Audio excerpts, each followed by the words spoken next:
ხო გაცხადდა რომ ეს USAID-ის დაფინანსებას ვინღებულობდა და რა შეღებულობდა. ეხლა რაც შეეხება SWIFT-დან საქართველოს გამორიცხვას. ეხლა თუ საქართველო გამოირიცხა SWIFT-დან, მაშინ საერთაშორისო სავალუტო ფონდის ადგილი საქართველოში აღარ რჩება.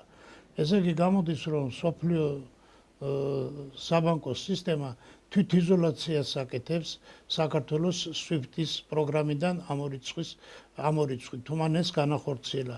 ესე იგი აბსოლუტურად ყველა დასავლეთის სტრუქტურები თავისთავად გავა საქართველოდან.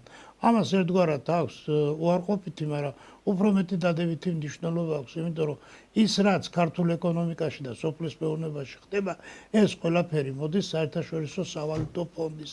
ის საბანკო განაკვეთები, ის პროცენტები, ესენი ეს არც ერთ ქვეყანაში არ არის ისეთი შემოსავლიანი საბანკო სისტემა, როგორც საქართველოშია და ეს ამ საერთაშორისო სავალუტო ფონდის დამსახურება უშუალოდ ისმართავს საქართველოს ეროვნულ ბანკს.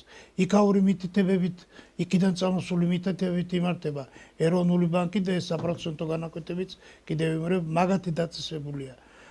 რახან გაცხადდა, ეს უკვე დაიწყებენ ამაზე უკვე მუშაობას და კი ბატონო, ნახოთ, რუსეთმა გადაიტანა ეს დარტყმა, უკვე ასე ვთქვათ, მუშაობს მირის საბანკო სისტემა. ჩვეულებრივად ეხლა მე ნამყოფი ვარ ამ ბოლო პერიოდში რუსეთში და იქ არავითარ იმაში არ იგრძნობა ასე ვთქვათ საბანკო ურთიერთობები მოქალაქეებზე ისე მკაცრად არ აისახება.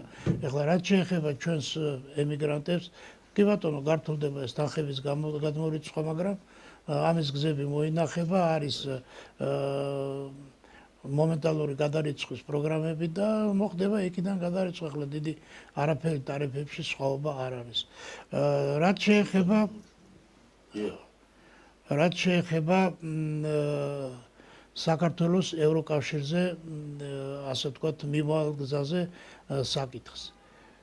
ის რაც მოხდა საქართველოში, ეკონომიკის ნგრევა, სოფლის მეურნეობის ნგრევა, განათლების ნგრევა, მიგრანტების შემოსევა,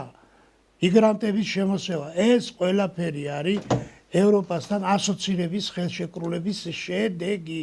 ეს აერიდან არ არის. ამ ასოცირების ხელშეკრულებას ქვემდებარე ნორმატიულ აქტებზე ქვეყნის მთავრობამ რაც ხელმოწერები ხელშეკრულებებზე განახორციელა, მის მერე წავიდა დაიქცა და დაინგრა ქვეყანა. აიღეთ ბულგარეთის მაგალითი, აიღეთ პრიბალტიკის ქვეყნის მაგალითები, რომლებიც ევროკავშირის წევრი. იქ ადგილობრივი ეკონომიკა მომსპარია. აი მაგალითად ბულგარეთში რო იშოვა 8 ევრო, უნდა შენ ადგე და 10 ტონის ბეტონი უნდა დაანგრიო, დაშალა, რომ იქიდან ამოღებული არმატურა, ის სხვათა შორის რუსეთის საბჭოთა კავშირის დროს შეტანილი არმატურა, წაიღო და ჯარჯში ჩააბარო. აი ეს არის შესული ევროკავშირში ქვეყანა ბულგარეთი, რომელიც ცნობილი იყო ხალხო თავისი სოფლის მეურნეობით. თქვენ გახსოვთ ალბათ რა სახის პროდუქცია იწარმოებოდა, რა სახის პროდუქცია შემოდიოდა და გავსებული, გაჯერებული იყო მაღალხარისხოვანი პროდუქცია. ეს ყველაფერი დამთავრებულია. იგივე დაემართა უნგრეთს. უნგრეთის სიკაროსები ყველას გახსოვთ. აი ეს მოისპო იქაც ამ მრეწველობა, ამ დარგის მრეწველობა. ამიტომ ევროკავშირს აქვს დადებითი იმათვის, ვინც ნამუზე ხელს აიღებს, ვინც სამშობლოს ინტერესებს გაყიდს და თავის კონფორმის დაიკმაყოფილებს.